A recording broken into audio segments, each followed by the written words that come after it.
Hello, नमस्कार साथियों। आप सभी का इस वीडियो में स्वागत है। साथियों, आप लोगों की एग्ज़ाम 8 अगस्त 2025 से स्टार्ट हो रही है, तो आप लोगों के लिए स्त्री प्रसूति second year, DNP second year के लिए बहुत ही इंपॉर्टेंट ये टॉपिक होने वाला है वंध्यत्व। इंग्लिश में इसे बोलते हैं इनफर्टिलिटी और आम जो बोलचाल की भाषा है हमारी, उसमें बोलते हैं इसे वांझपन। ठीक है साथियों? अब सबसे पहले बात करेंगे वंध्यत्व की जो परिभाषा है वो क्या है? जब पति-पत्नी संतान की प्राप्ति की इच्छा करते हुए कृत्रिम गर्भ निरोधक साधनों का प्रयोग न करते हुए 1 वर्ष तक यौन समागम के पश्चात स्त्री के गर्भधारण नहीं हो तो उसे वंध्यत्व कहते हैं। यानी दोस्तों, स्त्री पुरुष संतान की इच्छा की प्राप्ति करते हुए और बिना किसी निरोधक साधनों का प्रयोग किए हुए 1 वर्ष तक यौन समागम करते हैं। उसके पश्चात यदि जो स्त्री गर्भधारण न हो यानी प्रेगनेंसी नहीं हो पाती है, तो उसी को वंध्यत्व कहते हैं। ठीक है साथियों?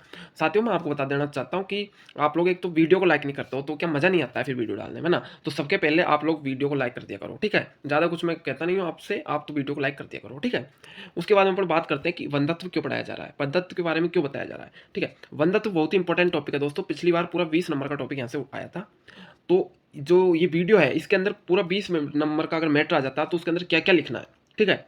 वो सारी डिटेल इस वीडियो में आप लोगों को मिल जाएगी। लास्ट तक बने रहना। अगर 20 नंबर का क्वेश्चन उठता है और आप जो मैं बता रहा हूँ सीधी-सीधी बातें हैं, इसमें नोट्स में लिखी हुई है, ज़्यादा कठिन नहीं है। अगर ये चीज़ें लिख देते हैं तो आप लोगों का काम हो जाएगा, ठीक है?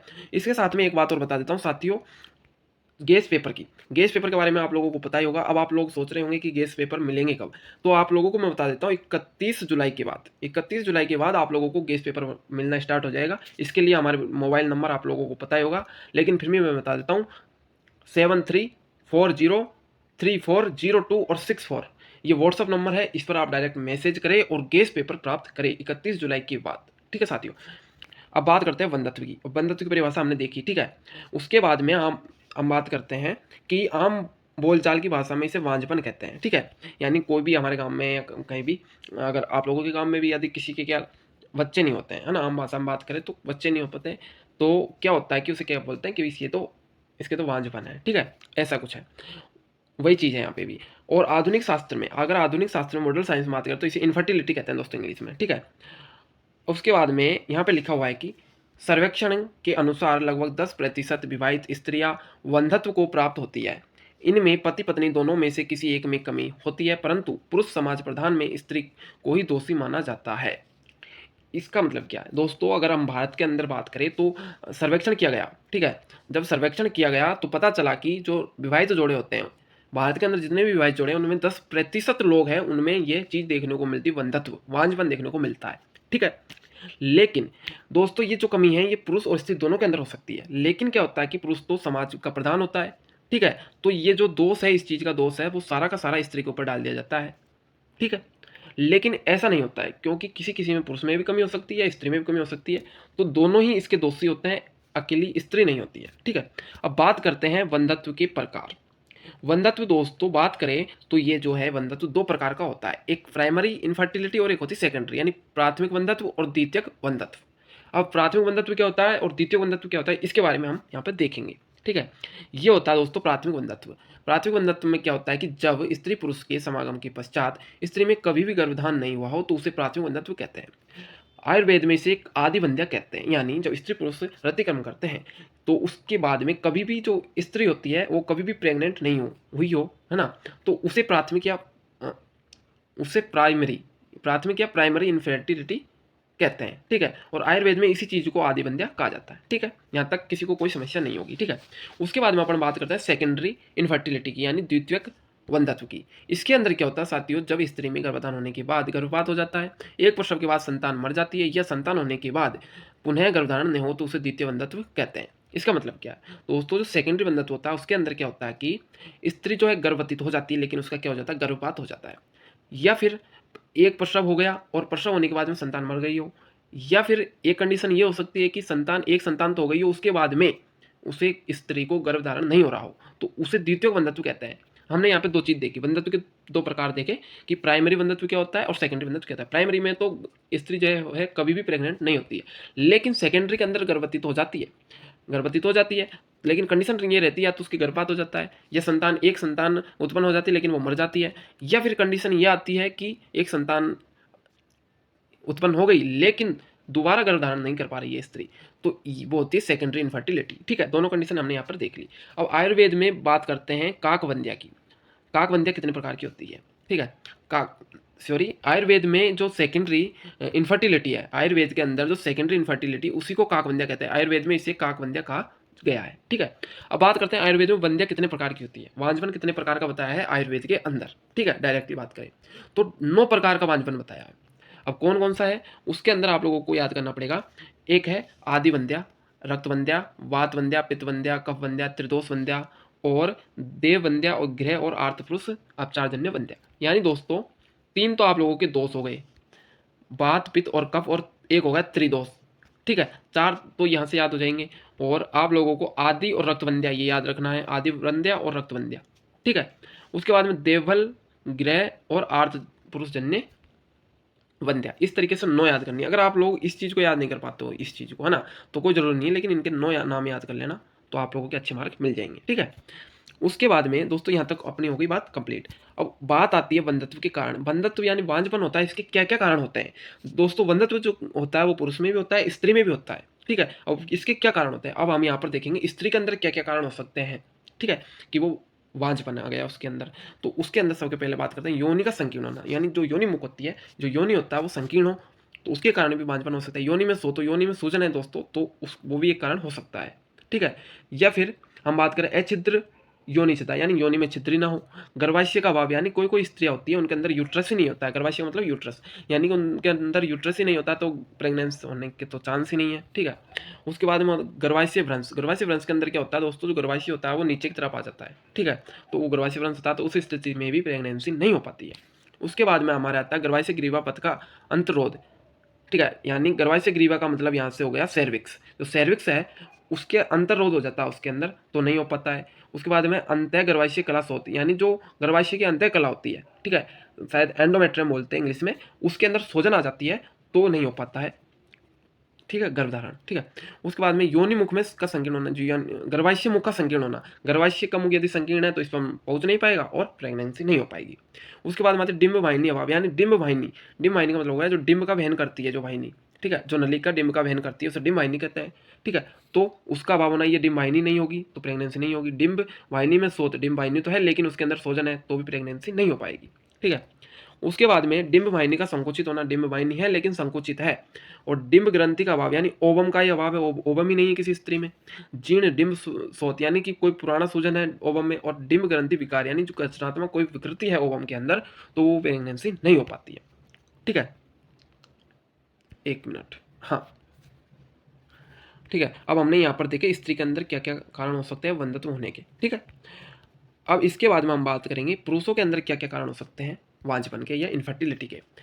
अधोमूत्र मार्ग, उधर मूत्र मार्ग, शिश्न का अपचय, वृषण का अभाव, शुक्रपथ में शोथ, मूत्र मार्ग में शोथ या अधिवृक शोथ। यानी जो मूत्र मार्ग होता है वो अधो का मतलब होता है नीचे, ठीक है। और उधर का मतलब होता है ऊपर, यानी जो मूत्र मार्ग है वो नीचे की तरफ हो या ऊपर की तरफ हो तो नहीं हो पाता है। शिश्न का अपचय यानी शिश्न का ही अभाव हो। वृषण का अभाव, यानी वृषण ही नहीं है, किसी के टेस्टिज नहीं है। शुक्रपथ में शोथ, यानी जहाँ से शुक्र निकलता है वहाँ पर उसमें सोजन हो, या फिर मूत्र मार्ग में सोजन हो, ठीक है। या फिर अधिवृषण शोथ, यानी जो टेस्टिज होते हैं उनके ऊपर एक ग्लैंड होती है अधिवृषण, उसमें शोथ हो जाता है, तो भी पुरुष जो है प्रेगनेंसी नहीं कर पाता है, ठीक है। उसके बाद में दुर्बलता, यानी पुरुष के अंदर दुर्बलता है, मैथुन कर्म की अज्ञानता है, और अंतःस्रावी ग्रंथि जो हार्मोनल डिसबैलेंस है उसके कारण भी पुरुष है जो वो प्रेग्नेंट नहीं कर पाता है, तो ये भी एक कारण हो सकता है। दोस्तों हमने 2 चीज़ें पढ़ी हैं, ठीक है, एक स्त्रियों के अंदर कमी और एक पुरुषों के अंदर कमी, ठीक है। अब ये याद कैसे करनी है आपको मैं बता देता हूँ ना। देखो दोस्तों, रिप्रोडक्टिव जो वांझपन का कारण होगा, मेन कारण वो रिप्रोडक्टिव सिस्टम से रिलेटिव होगा, ठीक है, ये बात तो आप भी जानते हो, है ना। अब हमें क्या देखना है, सबके पहले रिप्रोडक्टिव सिस्टम के अंदर बात करेंगे स्त्रियों में, ठीक है, लेडीजों में बात करेंगे तो बात निकल कर आती है वेजाइना से, ठीक है। वेजाइना यानी योनि, सबके पहले योनि के बारे में लिख देंगे, यानी योनि का अभाव होना या योनि में छिद्र नहीं होना, ठीक है, या फिर योनि में शोथ होना, कंप्लीट। उसके बाद में रिप्रोडक्टिव ऑर्गन के अंदर ही बात करेंगे हम यूट्रस की, यानी गर्भाशय की। तो गर्भाशय के अंदर भी 3 चीज़ें लिख देंगे। गर्भाशय का नहीं होना, गर्भाशय भ्रंश आप लोगों ने बीमारी पढ़ी होगी, है ना। और गर्भाशय ग्रीवा यानी जो सर्विक्स होता है उसके अंदर अंतर्रोध होना, ठीक है।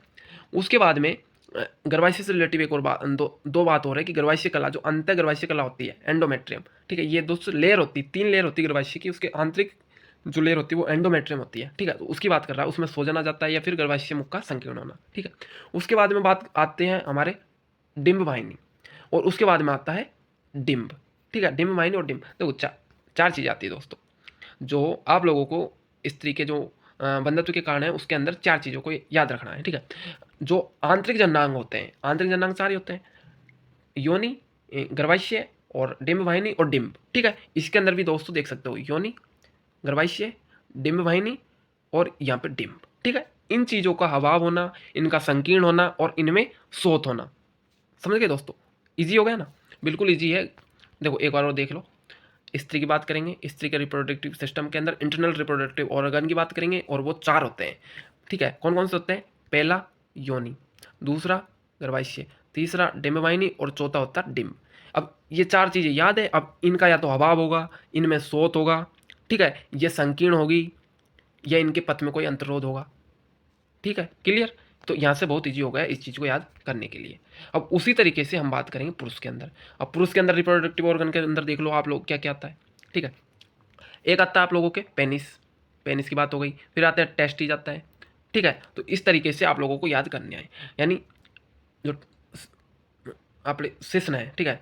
तो शिश्न के अंदर अधोमूत्र मार्ग होना या उदर होना, ठीक है। फिर टेस्टिज का अभाव हो जाना, फिर शुक्रपथ का शोथ हो जाना, फिर मूत्र मार्ग में शोथ होना और टेस्टिज के ऊपर एक ग्लैंड होती है अधिवृषण ग्लैंड, उसमें शोथ होना। तो बिल्कुल बहुत ईजी हो जाती है ये चीज़ें, ठीक है। फिर दुर्बलता होना और अंतःस्रावी ग्रंथियों की व्याधियाँ, यानी कोई हार्मोनल डिसबैलेंस होगा तो भी प्रेगनेंसी नहीं हो पाएगी, ठीक है।